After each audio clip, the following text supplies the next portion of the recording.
Soeharto. Pahlawan nasional. Serius, ini bukan lagi obrolan iseng. Mari kita bedah bareng-bareng. Yap, Anda nggak salah dengar. Menjelang Hari Pahlawan 2025, nama yang satu ini muncul lagi dan jadi biang kerok perdebatan nasional. Ada usulan serius loh buat ngasih gelar pahlawan nasional ke presiden yang berkuasa 32 tahun itu. Dan ini bukan wacana doang, secara hukum hambatannya udah nggak ada. Jadi pertanyaannya sekarang bukan lagi bisa atau enggak, tapi geser jadi pantas atau enggak. Nah, soal pantas atau enggak, inilah yang membelah Indonesia jadi dua. Bener-bener kayak nonton dua film yang beda banget, padahal tokoh utamanya sama. Di satu sisi ada yang teriak, Bapak Pembangunan, penyelamat bangsa, yang bawa stabilitas dan kemajuan. Tapi di sisi lain ada yang balas teriak, pelanggar HAM, simbol korupsi, raja represi. Dua narasi yang sama sekali nggak bisa ketemu di tengah. Oke, kita coba lihat dua-duanya. Kita mulai dulu dari argumen para pendukungnya ya. Buat mereka, ini bukan kontroversi, tapi kewajiban, meluruskan sejarah dan mengakui jasa-jasa yang menurut mereka nyata banget. Inti dari argumen kubu pro itu soal penyelamatan. Menurut versi mereka, Soeharto itu datang pas negara lagi genting-gentingnya, numpas G30S, dan nyelamatin Pancasila dari bahaya komunisme. Dia dianggap sebagai arsitek yang bangun Indonesia modern. Jasanya di serangan umum 1 Maret juga nggak bisa dilupain. Dan, secara hukum, mereka punya pegangan kuat. Soeharto meninggal tanpa pernah divonis bersalah oleh pengadilan manapun. Titik. Tapi, kartu as mereka yang talang sakti itu, ya ini, ekonomi. Waktu dia naik, Indonesia itu di jurang kebangkrutan.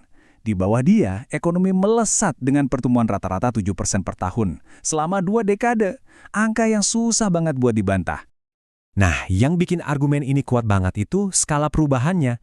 Coba bayangin, dari hampir 60% rakyat Indonesia miskin di tahun 1970, angkanya terjun bebas jadi cuma 11% di tahun 1996.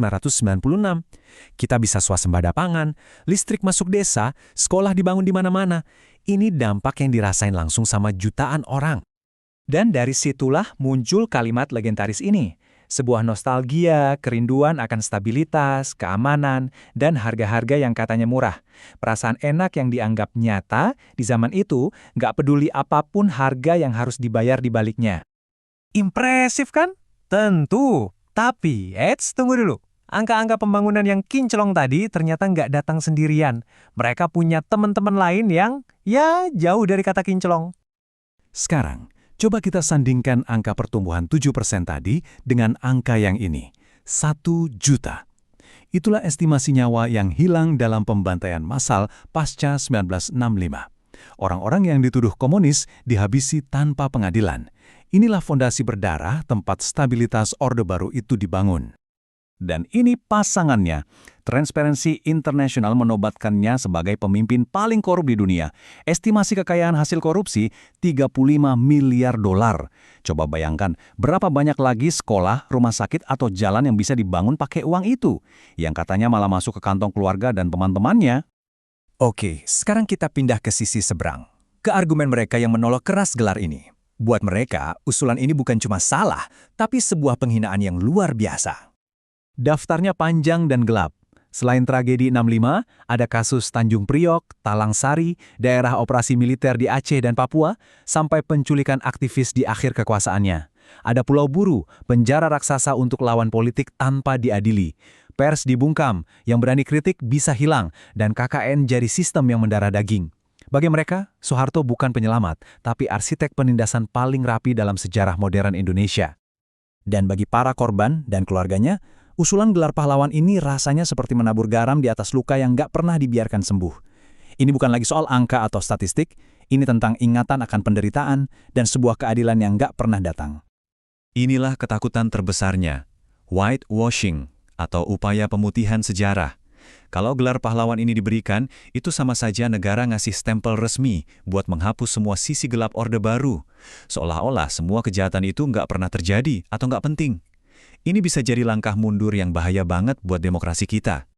Disinilah kita sampai ke jantung masalahnya. Bisakah kita memisahkan jasanya dalam membangun dari dosanya dalam kemanusiaan?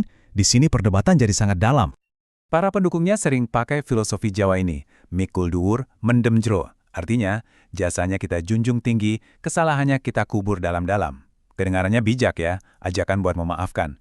Tapi pertanyaannya, ini benaran kearifan atau resep jitu untuk amnesia nasional yang membiarkan kejahatan gak pernah dipertanggungjawabkan? Dan ini pertanyaan paling menusuk. Soeharto meninggal tanpa pernah diadili untuk semua tuduhan berat itu. Jadi, bisakah penghargaan tertinggi dari sebuah negara diberikan kepada seseorang yang secara fakta lolos dari hukum? Terus di mana keadilan untuk para korban kalau negara justru memuliakan orang yang mereka anggap sebagai sumber penderitaan mereka? Pada akhirnya, perdebatan ini bukan cuma soal Soeharto. Ini soal kita, hari ini. Tentang bagaimana kita sebagai bangsa melihat diri kita sendiri. Karena begini, gelar pahlawan itu bukan sekedar piala atau sertifikat, itu adalah stempel resmi dari negara. Sebuah pesan yang bilang, ini loh orang yang harus kita teladani, nilai-nilai seperti inilah yang kita junjung tinggi. Jadi, kalau kita jadikan dia pahlawan, artinya kita bilang ke generasi mendatang, contohlah dia. Satu hal yang pasti, Soeharto itu cerminan sempurna dari kontradiksi Indonesia. Pembangunan ada, penindasan juga ada, kemajuan ada, korupsi merajalela, stabilitas ditegakkan di atas darah. Dia adalah figur paling berpengaruh, sekaligus paling memecah belah dalam sejarah kita. Warisannya adalah sebuah paradoks besar. Jadi, saya tinggalkan pertanyaan ini untuk Anda. Dengan memberi gelar pahlawan, apakah kita sedang menghormati sejarah atau kita sedang mencoba menegosiasikannya kembali agar sesuai dengan selera kita hari ini? Apakah sejarah itu pelajaran yang harus diingat apa adanya, pahit maupun manis, atau cuma sebuah cerita yang bisa kita edit ulang sesuka hati? Jawaban dari pertanyaan itu akan menentukan siapa kita sebagai bangsa. Sebelum kamu lanjut ke video lain, jangan lupa like, comment, share, dan subscribe sekarang juga. Karena setiap minggu aku bahas topik penting yang sering hilang dari perhatian publik. Jangan sampai kamu jadi orang terakhir yang tahu pembahasan berikutnya. Tekan tombol subscribe sebelum konten penting ini tenggelam di algoritma.